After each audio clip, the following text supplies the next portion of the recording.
This is the Lakin Chronicles Road to Recovery podcast with addiction specialist Dr. Greg Lakin. Real people, real stories, real addiction, and real recovery journeys. The road to recovery starts now. Hey, I'm pleased to announce today that we have a guest that has been in this area for a long period of time. He's a licensed addiction counselor, but he's got his own story to tell, and I often forget that some of the most effective counselors and some of the people that help, that are out there helping people that are battling addiction the most are actually great counselors themselves with their own story and their own history. And so who knows better how an addict feels and the battles that they have to endure than somebody that's been there and somebody that knows how to succeed. And so we have a great success story here today. Chad, tell us, if you would, and I've known you for years and worked with you for many, many years, and you do an incredible job and you help so many people, and I appreciate that. But tell us a little bit about how you came into the field and your story. Okay, well, I struggled 12 years with alcohol and other drugs, cocaine, meth, pills. So those 12 years I was using, I was a blackout drinker. So a lot of it I don't remember. Got in trouble with the law a lot. So in and out of jail, and then finally in 2002 I got arrested for the last time for DUIs and spent 13 months locked up. Then kind of once I got out, I felt like I needed to change.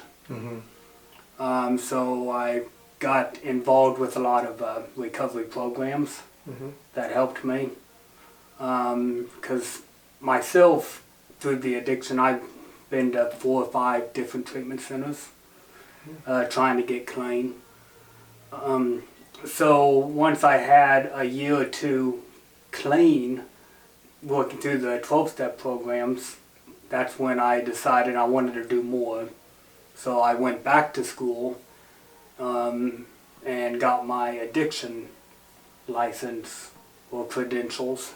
And I've been working in the field now 12 years, I think, 12 or 15 years. Yeah. You know, that's amazing because I don't even know your story, and I feel terrible because all I know is the Chad that is helping other people battle their own addiction and helping people, is able to connect with patients and able to inspire patients and coach patients to get clean, to get sober. But that's probably why you're so effective is you've been there, you've done that, and yeah, it's just amazing to. It probably seems like a distant memory now, but that's quite the journey. So you said that there was, really, you almost hit rock bottom, I would say. And you said that last time in jail you made a decision. Was there some triggering event, or what kind of mindset started that? Well, even when I was in jail, I had a lot of anger, I guess, and the only thing I wanted to do when I got out was go back to my normal life of drinking and drugging. But I guess a miracle happened when I was in the rooms of 12 steps and talking to those people that I finally, because for that first year of clean, I was clean, but I was still miserable and fighting a lot of things. Right.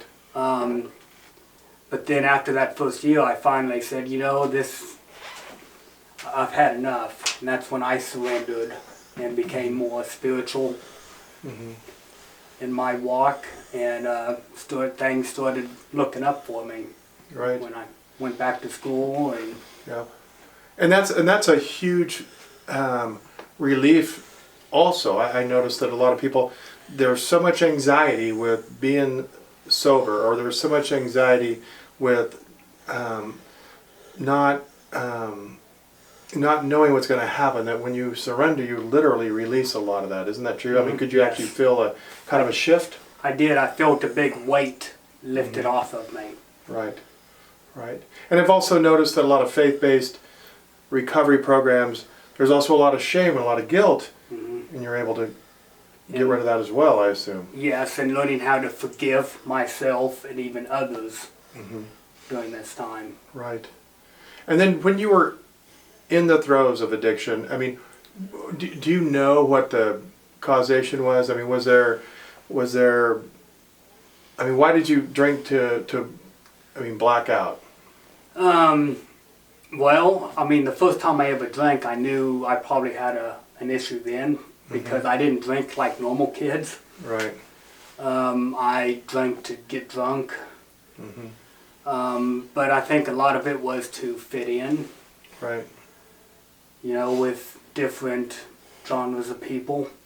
I never felt like I fit in with anybody. I see. Yeah. And you know, it's interesting because I don't know in the younger generation, I think a lot of them do drink to get drunk versus social drinking. I mean, they don't even know how to manage it, you know, per se. Okay. And now, I mean, recently married? I am. You know, that's another thing. I just got married here back in October. Yeah. And you're feeling like your Chiefs, this is the year? It's going to be the year. I actually heard you use the term dynasty. Did I not? You did. Well, I hope you're right. I mean, that would be excellent as well. So what is life now? I mean, you've been sober and clean for how long? Be 18 years in August. I've been clean. And helping others, which is so amazing. And so what is life like on the other side? I mean, tell people what. It's so much better. Yeah. I mean, I don't have all the, I mean, I still struggle even financially some, but nothing like when I was out there using. I just didn't care if bills got paid or any of that. Right. So at least you could always escape from all the grown up. Yeah. Well, that's amazing. Well, good. Is there any secrets to success? I know it wasn't easy, and I know that it's literally a journey, but any secrets to success do you think helped you? Well, I mean, I got to give the 12-step programs helped a lot. Having that additional support from other addicts and alcoholics. The legal system played probably a big part too. You actually learned from it. You realized the path you were going down, and you had a choice to make, I guess. Is that fair to say? Yes. Yeah. Well, good. And then it took a while, but I mean, you now, you don't need it anymore, I get the impression. And I was one of the fortunate ones. I mean, I got clean at 27 instead of going on for 30 or 40 years. So I was pretty blessed in that aspect. Yeah. I heard you say earlier where you actually have time spans you don't remember. Yeah. Hey, Doc, if you don't mind, did you have an accountability partner in the 12-step Yes. program? Yeah, I had quite a few different sponsors. They're no longer with us. They passed away, but yes. And do you keep in touch with that with that accountability partner still today? Yes, I do. Oh, and good. I've sponsored other people in the past. Oh. I don't do too much anymore because of my job. I kind of separate the two. All right. But every Sunday, I've done it for 15 years now, but I bowl on the Recovery Bowling League every Sunday, and I'm still active in the community doing that stuff. And I used to take meetings into the work release and the jails and just kind of giving back to... No, that's amazing. That's amazing. And I noticed you have a tattoo. I do. Right? I got that when I was clean 12 years. And the nice thing about this is it's AA, and it's kind of a spiritual principle. In AA, we talk about the camel, and a camel stores water in its hump, and it goes to his knees twice a day to pick up his load of water in the morning and at night. So in recovery, if we go to our knees in the morning and asking for help to get us through that day, and then at night to thinking to get us through that day, you know, completely clean and sober, then we can, you know, be pretty successful. And then my sobriety date. Excellent. So, and I did that on my 12th year anniversary because I was clean as long as I used. Mm-hmm.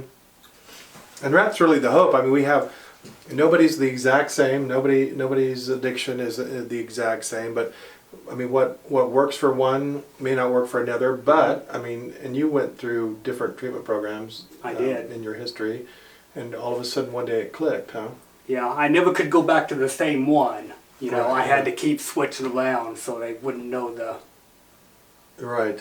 Right. Do you think that some of the earlier ones you went through, that it was just your mindset? A lot of it, I wasn't ready. Ready to take that step, hmm that first one? Yep. So, I mean, a lot of it, I mean, consequences help a lot to get clean, but they're not going to keep you clean. So there's things that you're going to have to do once even you complete treatment, or things to continue with your recovery for the lifelong. Right. I mean, it's a lifelong deal. And through your many years of treating others, and really the focus for you now is more opioid addiction, which is, you know, of course, killing people right and left. What kind of tidbits have you taken away with regard to what's successful and what isn't with people? I mean, you've probably treated more addicts than most people. Well, and that's the thing, to be a counselor, you need to be adaptable to all sorts of people, because not everybody's the same. Right. And they need different things. But I still try to, the ones especially that need more support, if they don't have family support and things, 12-step programs, I'm still a big advocate for. Right. Right. Or even faith-based stuff, Celebrate Recovery, or there's other avenues out there to get involved with. And Right. Yeah. And then what do you do to help? Like now you've been clean for a long time. I mean, some of this is probably like a distant memory, you know. But so what works for you with regard to staying completely clean? You talked about weekly bowling. You talked about, you know, your tattoo, which is a constant trigger or a reminder of where you've come from. Are there other tricks of the trade that you think are... Well, I still attend meetings. Not every day like I used to when I first got clean. Right. But, you know, when I really am having a bad day, I do that. I talk to my sponsor, or work with another alcoholic or drug addict. Right. And then really this job by itself is a constant reminder. I mean, you've actually used what you've learned to help others. I think that's incredible. Like, You know, and there's other staff members, other counselors that I can talk to if I'm struggling with something. well, good. Good. Well, I appreciate so much all you've done for people. I mean, I am told all the time that what an incredible counselor you are, and how you've been able to help people and connect with them where maybe they weren't ready before or others couldn't. So I want to thank you again, and thank you for coming down here. It takes a lot of courage to tell your story, and I appreciate the fact that you're still willing to help others. Thank you. Thank you. Dr. Lakin is a board-certified family medicine doctor with an emphasis in addiction medicine and over 25 years of experience. For addiction recovery services in the Wichita area, please visit www.centerforchangeks.com or visit samhsa.gov for a national directory of resources and recovery centers in your area. You can also find these links in the podcast description. Thank you for listening to the Lakin Chronicles Road to Recovery podcast. And remember, you've got this.